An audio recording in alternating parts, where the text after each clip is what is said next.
इमरान साहब उनके पास हर किस्म का सबूत मौजूद है। नहीं देखें, ये ना अभी इमरान खान साहब का एक ट्वीट है जो थोड़ी देर पहले इन्होंने पब्लिक हुआ है। वो कहते हैं मुझे वर्कर्स और वकला ने बताया कि अभी तक सामने आने वाले 12 शहदा वो हैं जिन्हें 26 नवंबर को मगरिब से पहले शहीद किया गया। ठीक है। और बाकी लोगों को रात को इलाके की बिजली बंद करवा कर गोलियां मारी गई। इनको किधर गायब किया गया है?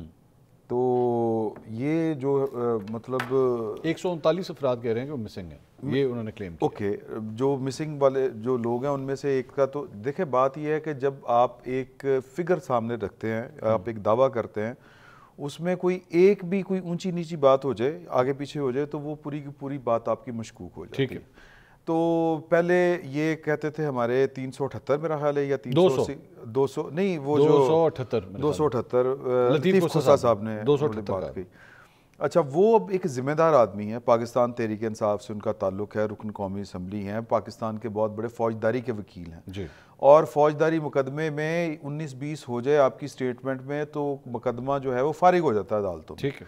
तो ये तो पाकिस्तान तहरीक इंसाफ की तरफ से ही अभी तक क्लियर नहीं है चीज़ें। अभी भी वो कह रहे हैं कि जी कि 12 तो हैं वो जो हम मुझे बताया गया है, बाकी जो रात को लाइट ऑफ करके, मतलब यार ये पाकिस्तान है, एक मुल्क है, रियासत है, और कुछ नहीं चले आप समझ लें कि जी कि बड़े जाबरों की हुकूमत है, बड़े जालिम लोग हैं, फ़ौज बड़ी जालिम है, हुकूमत उससे बढ़ के जालिम है, इन्होंने घेर के बंदे मार दिए। कहीं तो रखे होंगे ना बंदे, कहीं पर ये वहाँ से क्यों गए? लाशों को छोड़ के वहाँ से क्यों? वो कहते हैं कि वहाँ पे इनके मुताबिक जी वहाँ फायरिंग हो रही थी, अब लोगों ने अपनी जान बचा के जाना नहीं है।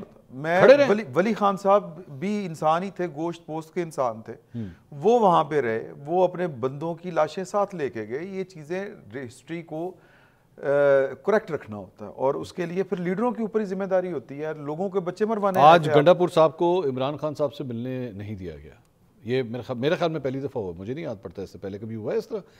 एक आध दफा पहले भी हुआ है, एक आध दफा शायद पहले भी हुआ, खान साहब के साथ मिलने नहीं दिया गया। तो अब ये बड़ी हैरानकुन बात है, क्योंकि वरना गंडापुर साहब का एक्सेस तो बड़ा आराम से होता था। अच्छा, मेरे पास ना एक मैसेज पड़ा हुआ है, आज एक पाकिस्तान की अहम शख्सियत है, एग्जीक्यूटर तो हैं, फैसला साज ना से ही एग्जीक्यूटर है, वो मैंने उनसे पूछा ये वाले सारे मामले के ऊपर, तो उन्होंने मुझे कहा कि जी वो तो माफ़ी मांगने के लिए भी तैयार हैं, सारा कुछ करने के लिए तैयार हैं, अब हमारी तरफ से जो है ना वो ना है। मैंने कहा जी कौन माफ़ी मांगने के लिए तैयार है? इमरान खान साहब माफ़ी मांगने के लिए तैयार? हाँ जी। किस चीज़ की?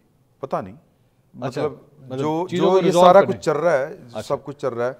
वो कहते हैं कि मुज़ाकरात के हवाले से मैंने पूछा था, या फिर एक और हमारे कोलीग हैं मोहसिन बेग साहब, अगर आपने उनका जी मैंने उनका क्लिप देखा है, उन्होंने कहा कि डील हो गई भी थी, डील हो गई हुई थी, लेकिन वीडियो बनाने के ऊपर वो उनको लगा था। अब ये कोई हमारे एक और दोस्त है साफ़ी हैं, वो कोई इंग्लैंड की कोई खातून है, वो मीडिएटर है बीच में, पता नहीं है वो कितनी बात दुरुस्त है कितनी गलत है। तो इन्हीं सारे इश्यूज़ के ऊपर मैंने ज़रा जानने की कोशिश की थी, और उन्होंने कहा जी कि बात यह है कि वो तो हर चीज़ के लिए ऊपर अब आमादा हैं, अब हमारी तरफ से ना